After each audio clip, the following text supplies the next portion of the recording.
من أجمل الأصناف اللي عندنا في المطبخ المصري الرز المعمر. والرز المعمر ده من المطبخ الريفي عندنا زيه زي الفطير المشلتت مثلا. الحقيقة ريف مصر مطلع كتير جدا من الأطباق اللي داخلة عندنا في المطبخ المصري. الرز المعمر من أجملهم، رز في منتهى الجمال، بيتاكل بأصناف كتيرة جدا من اللحوم، ممكن البط، ممكن الحمام، بيتاكل بالسكر كمان، بيبقى صنف حلو. هعمله معاكم النهاردة بالفراخ، وهبدأ بسلق الفراخ، ودي طريقة جدتي في سلق الفراخ. جدتي كانت بتفضل تستخدم وهي بتسلق الفرخة بصلة مبشورة. كانت بتبشرها، طبعا أنا هنا استخدمت المكن. وكانت تقول إن البصل لما بيتبشر بيطلع نكهة أغنى كتير في المرقة وفي الفراخ. فلو تجربوها بطريقتي دي، احنا هنبشر البصلة وهنبشر معاها أو هنفرم معاها 8 فصوص حبهان، 5 مستكة، ومعلقة ملح، ومعلقة ونص معلقة فلفل. وبعدين الفرخة بتاعتي دي طبعا اتغسلت كويس قوي بالملح والدقيق والليمون، واتنقعت شوية في خل كمان. بحشيها بالبصل بتاعي، بخلطة البصل والحبهان والمستكة، وبدعكها كمان دعكة كده بالخلطة بتاعتي. وببدأ في حلة فيها شوية زيت سخنين قوي، اديها شوك من على الجنبين. وبزود في الخطوة دي ورق لورا، انا حطيت ورقتين لورا. بعد ما بتاخد لون من على الجنبين بحط عليها مية مغلية من الكاتل، وبسيبها تغلي لمدة ساعة على نار هادية. تاخد وقتها في السوا خالص علشان المرقة بتاعتنا يطلع طعمها حلو. انا يهمني جدا طعم المرقة في الصنف بتاعنا النهاردة، لان هي من المكونات الاساسية في الرز المعمر. انا هنا بحضر القشطه بتاعتي اللي هصبها على وش الرز المعمر.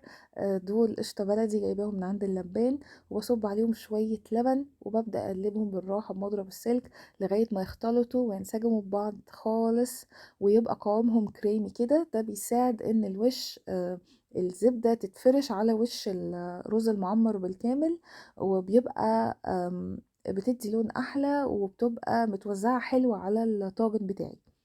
انا هنا هبدأ اعمل الطاجن بتاعي بعد ما دهنته كله بالسمنة بتاعتي.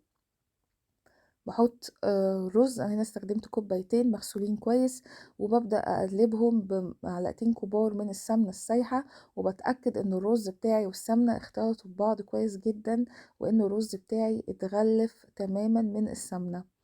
ودي الفرخة بعد ما اتسلقت انا قطعتها بايدي، ببدأ اوزعها برضو مع الرز. احنا كل ده لسه على الجاف، ما حطيناش اي سوائل خالص. اتأكد بس ان الفراخ بتاعتي اختلطت بالرز كويس، وانها متوزعة في الطاجن بتاعي حلو. ببدأ بقى احط السوائل. طبعا انا هنا زودت ورقة لورا، ورقة اللورا دي هتدي فيومك حلوة قوي اثناء السوا.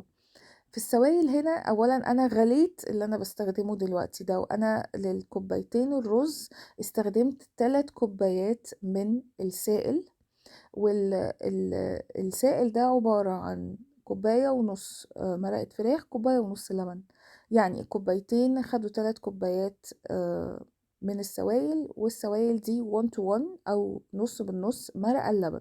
فكوبايتين الرز خدوا كوباية ونص مرقة، كوباية ونص لبن. وعلى الوش حطيت القشطة اللي احنا كنا محضرينها قبل ما نحضر الطاجن. بس كده بدخلها الفرن 5 دقايق على نار عالية جدا في الفرن، وبعدين لمدة 20 دقيقة على نار هادية قوي، كأني بسوي الفراخ على وش البوتاجاز.